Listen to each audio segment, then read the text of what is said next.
এই বুড়ি, এই নে এই কাপড়গুলো ভালো করে ধুয়ে পরিষ্কার করে নিয়ে আসুন। বৌমা, আমি কি এতগুলো কাপড় ধুইতে পারবো? কেন? এতগুলো কাপড় কেন ধুতে পারবেন না? কি সুন্দর বলছে বৌমা, এতগুলো কাপড় আমি ধুতে পারবো। কখনো তো খাওয়ার সময় বলেন না, বৌমা এতগুলো খাবার কি আমি খেতে পারবো? এতগুলো খাবার আমাকে দিও না। বৌমা, তুমি এটা কেমন কথা কইতেছো? আমি বুড়া মানুষ, এইটা ঠিক আছে। আমি কয়টা ভাত খাই? কাজ করলে খাইতে দাও, কাজ না করলে তো আর খাইতে দাও না। আপনার তো বয়স কম হয়নি, কিন্তু কথা তো একেবারে ইয়াংদের মতো বলেন। শুনুন, এই বাড়িতে আপনি যে কাজ করেন, এই কাজ করলে আর খাবার হয় না। বাইরে গিয়ে দুদিন কাজ করে দেখুন, একটু খাবার জোগাড় করতে ঠিক কতটা কষ্ট হয়। শুধু শুধু এখানে কথা বাড়াচ্ছে। যান, চুপচাপ গিয়ে কাপড়গুলো ধুয়ে ছাদে শুকাতে দিন। ঠিক আছে, যাইতেছি।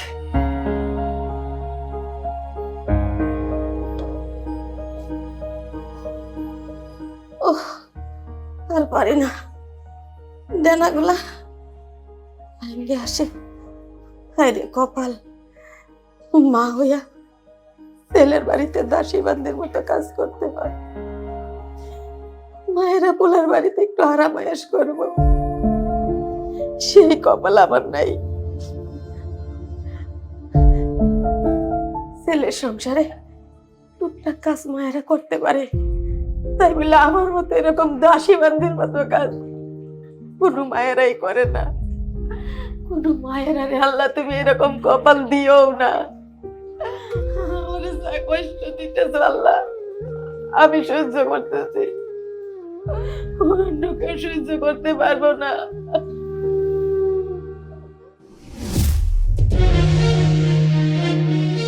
এই ওঠ, ওঠ। বৌমা তারা, বৌমা তারা, ব্যথা পাইতেছি বৌমা। এই, তোকে আমি কখন বলেছি খাবার রেডি করে টেবিলে গুছিয়ে দিবি? একটা খাবারও এখনো টেবিলে আনিসনি। এভাবে চললে কি করে হবে? একটু পরেই আমার ভাই আর ভাবি চলে আসবে। আসার পর যদি দেখে এই অবস্থা, তাহলে কি হবে ভাবছিস?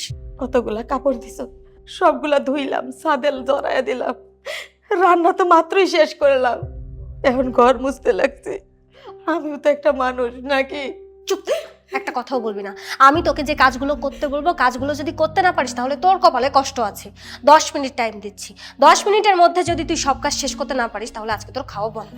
বৌমা, এত এত কাজ করার পরেও আজকে আমার ভাত মিলবে না। এই রে কপাল, এই কপাল দিয়ে আল্লাহ কেন দুনিয়াতে পাঠাইছিলা, আর কেনই বা আমার এই দুনিয়াতে রাখছো? কত মানুষের মরণ হয়, আমার কেন হয় না? আমার কেন হয় না?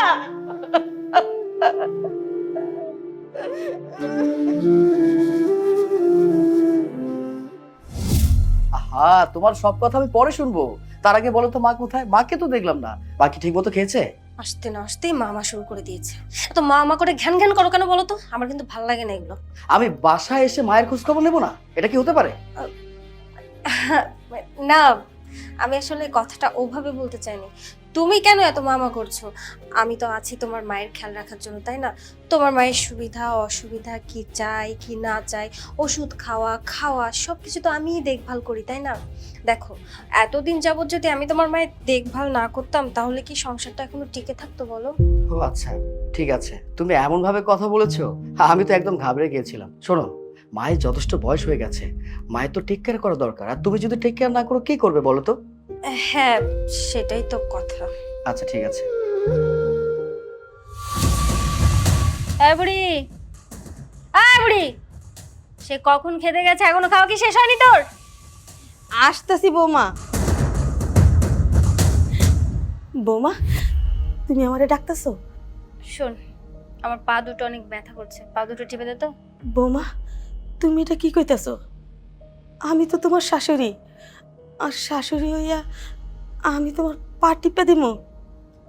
এই কাজটা অন্তত আমারে দিয়া করাইও না। তুমি শত কাজ, যত ইচ্ছা তুমি আমারে দিয়া কাজ করাও, আমি কিচ্ছু করবো না, কিন্তু আমি তোমার পা টিপে দিতে পারব না। এত বেশি কথা বলিস কেন? যেটা করতে বলেছি চুপচাপ সেটা কর না। আমার পা দুটো ব্যথা করছে, টিপে দে। আমি যখন যেটা বলবো আমার কথা অনুযায়ী তুই চলবি। আর শোন, তুই যদি মনে করিস যে আমার কথা শুনবি না, তাহলে বাইরে থেকে লোকজন জড়ো করে বলবো যে তুই আমাদের বাসা থেকে টাকা চুরি করেছিস, তারপরে বাসা থেকে তোকে ঘাট ধাক্কা দিয়ে বের করে দিব। এখন তুই বল, তুই বাসায় থাকবি নাকি বাসা থেকে বের হয়ে যাবি? না, এটা তুমি করতে পারো না। শুধু শুধু তুমি আমারে সুরের অপবাদ দিবা। ঠিক আছে, আমি তোমার পা টিপা দিতেছি। এই তো অবশেষে তাহলে বুঝতে পেরেছিস। টেপ সুন্দর করে টেপ।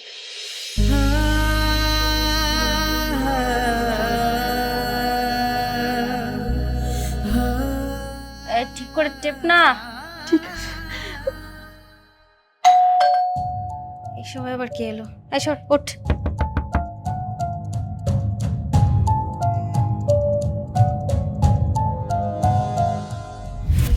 কে আপনি আর কাকে চাচ্ছেন? পারভিন ম্যাডাম আছে, ওনার খোঁজে একটু এসেছিলাম। কেন? ওনার সাথে আপনার কি দরকার? যা বলার আমাকে বলুন। না ম্যাডাম, আপনাকে বলা যাবে না, একটু পারভিন ম্যাডামকে ডাকুন, ওনাকেই বলবো। আর আপনি থাকুন, কোনো প্রবলেম নেই। মা, মা একটু এদিকে আসুন তো। বৌমা, কি ব্যাপার, উনি কি পারভিন ম্যাডাম? ওনারই অবস্থা কেন? কেন? ওনার কি অবস্থা? উনি তো ঠিকই আছে। আর ঘরের মধ্যে কি মেকআপ দিয়ে বসে থাকবে? না, সেটা বলছি না। যে মানুষটা 10 লক্ষ টাকার মালিক, এই মানুষটার এই অবস্থা। 10 লাখ টাকার মালিক মানে? এই আপনি কি বলতে চাচ্ছেন একটু বুঝিয়ে বলুন তো। আচ্ছা, আমি বুঝিয়ে বলছি। মানে পারভিন ম্যাডামের হাজব্যান্ড, মানে আমাদের আঙ্কেল, 12 বছর আগে আমাদের কোম্পানিতে একটা বীমা করেছিল। আর 1 মাস পরেই 12 বছর পূর্ণ হতে যাচ্ছে। আর পুরো টাকাটা পারভিন ম্যাডাম পাচ্ছে, এই জন্য আমরা এসেছি ইনফরমেশনটা জানানোর জন্য।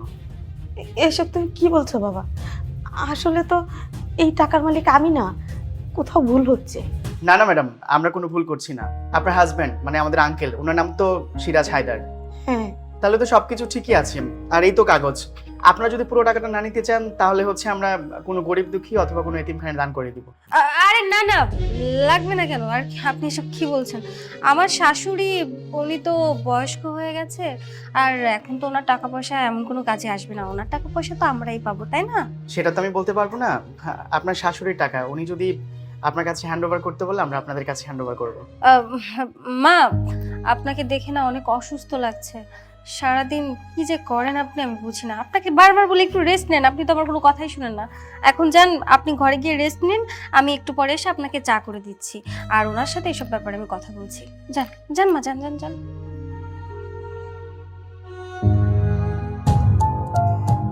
বিষয়টা কি আমাকে একটু খুলে বলবেন? আপনি তো সবকিছু শুনলেন। এখনকার যুগে 10 লাখ টাকা তো অনেক টাকা। আপনার শাশুড়ি যা কন্ডিশন দেখলাম, উনি যে কোনো সময় মারা যেতে পারে। তাহলে উনি যদি 1 মাস আগে মারা যায়, তাহলে কিন্তু পুরো টাকাটা অন্য খাতে চলে যাবে। তাই আমি বলি কি ম্যাডাম, ওনার একটু ভালো করে কেয়ার করুন, ওনার যা শরীরের কন্ডিশন। তাহলে আজকে আমি আসি। আর আরেকটা কথা, আমি সামনের মাসে এসে আপনাদেরকে আমাদের অফিসে নিয়ে যাব। হুম।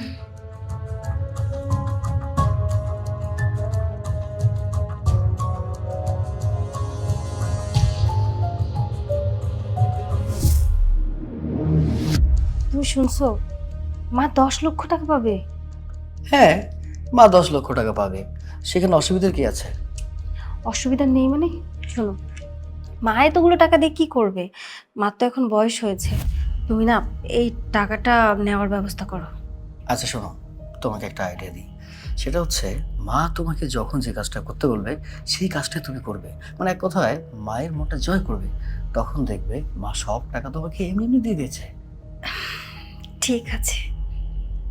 আরে আমি তো খাওয়া শেষ করলাম, খাও না। যা তাড়াতাড়ি কাপড়গুলো ধুয়ে রোদ্রে শুকাতে দিই। ঠিক আছে মা, সে না হয় দিচ্ছি, কিন্তু আপনি আমাকে আগে বলবেন না যে আপনার কাপড় ধুতে হবে? আপনি বললে তো আমি নিজে গিয়ে নিয়ে আসতাম আপনার রুম থেকে।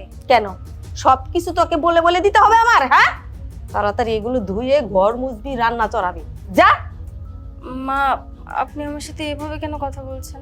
এই কে তোর মা? হ্যাঁ, কে তোর মা? যা যা কাজ কর, যা কইতাছি।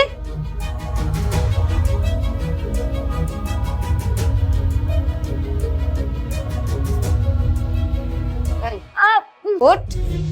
মা লাগছে। লাগছে? হ্যাঁ, এই এত দেরি লাগে ঘর মুছতে? হ্যাঁ, তুই জানোস না আজকে আমার বয়সী যত বন্ধু বান্ধব আছে সব আসবে ওই বাড়িতে খাওয়ার জন্য, দাওয়াত দিয়ে রাখছি। এখনো রান্না বান্না চড়াস না কেন? কেন রান্না বান্না চড়াস না? কখন টেবিলে খাবার দিবি? কখন আইসা ওরা খাইবো? হ্যাঁ, কখন আইসা খাইবো? মা, মা আমি তো অনেকগুলো কাজ করছি, এই জন্য লেট হয়ে গেছে। আমি এক্ষুনি গিয়ে খাবার দিচ্ছি, আপনি চিন্তা করবেন না, এক্ষুনি সাজাচ্ছি।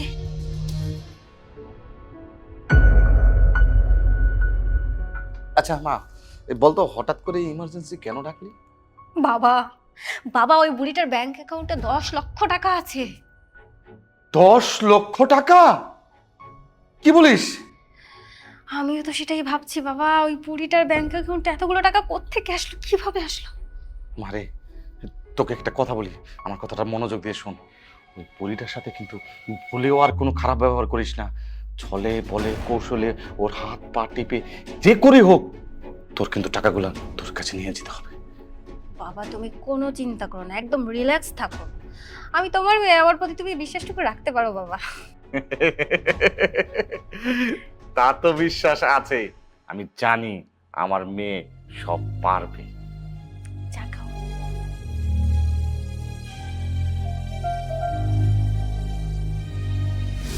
কই রে, কই গেলি? এই ছোট লোকের বাচ্চা, এই জুরা। মা মা কি হয়েছে, আমাকে ডেকেছেন? বলুন কি করতে হবে, কি করে দিব? কি করতে হইব সবকিছু কি আমার কইয়া দেওয়া লাগবো? হ্যাঁ, তুই নিজের থেকে কোনো কাম কাজ করতে জানিস না? আচ্ছা ঠিক আছে, আমার পা দুইটা ব্যথা করতেছে, টিপে দে। হ্যাঁ মা দিচ্ছি। মাটিতে ব, নিচে ব। হ্যাঁ মা। এই ভালোভাবে টিপ। হ্যাঁ মা, ভালো করে টিপে দিচ্ছি। আরাম লাগছে মা? এই সাইডটা টিপে দে। ওহ,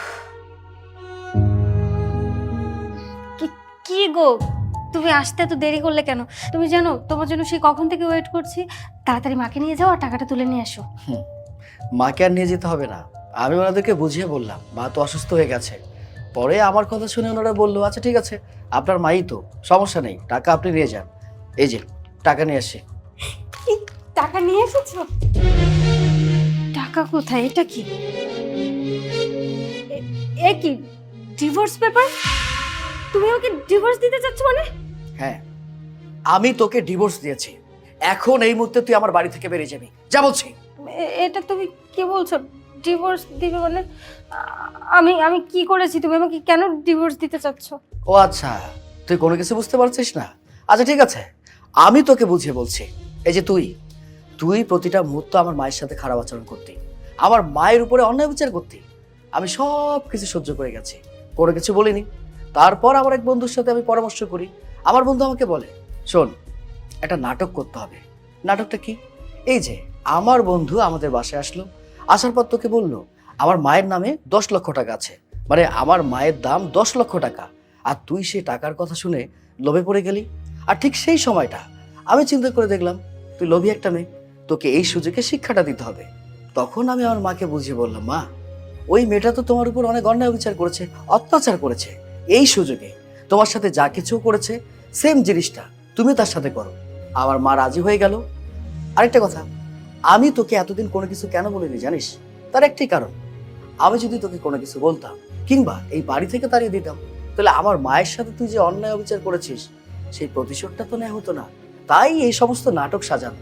আর একটা কথা, মন দিয়ে শোন, তোর মতো লোভী মেয়ের এই বাড়িতে কোনো জায়গা নেই, বুঝতে পেরেছিস?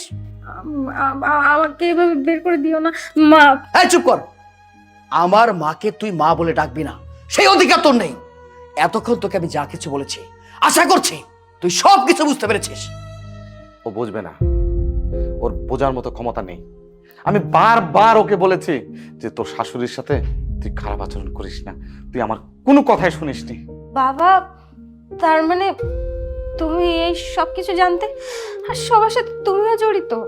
হ্যাঁ, আমি সব জানতাম। জামাই বাবা যে যা করেছে সব আমাকে বলে করেছে।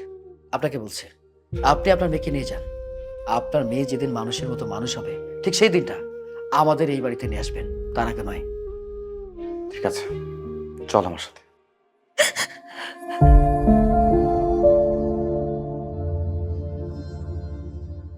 বাবারে, আমার জন্য তোর সংসারটা তছনছ হয়ে গেছে। না মা, আমার সংসারটা তছনছ হয়নি। যে মানুষটা আমার মাকে সম্মান করতে পারে না, ভালোবাসতে পারে না, সেই মানুষটার এই বাড়িতে থাকার কোনো অধিকার নেই মা। সবার আগে আমার মা। তুমি একটা জিনিস খেয়াল করে দেখেছো, ও বরাবরই তোমার সাথে খারাপ আচরণ করতো। আর যে মানুষটা তোমার সাথে খারাপ আচরণ করে সে আমার এই বাড়িতে থাকবে, এটা কখনোই না। আর একটা কথা মা, এখন থেকে তুমি এই বাড়িতে তোমার ইচ্ছে মতো থাকবে, ঠিক আছে? চলো, আমার অনেক ক্ষুধা পেয়েছে, খেতে দাও। চল।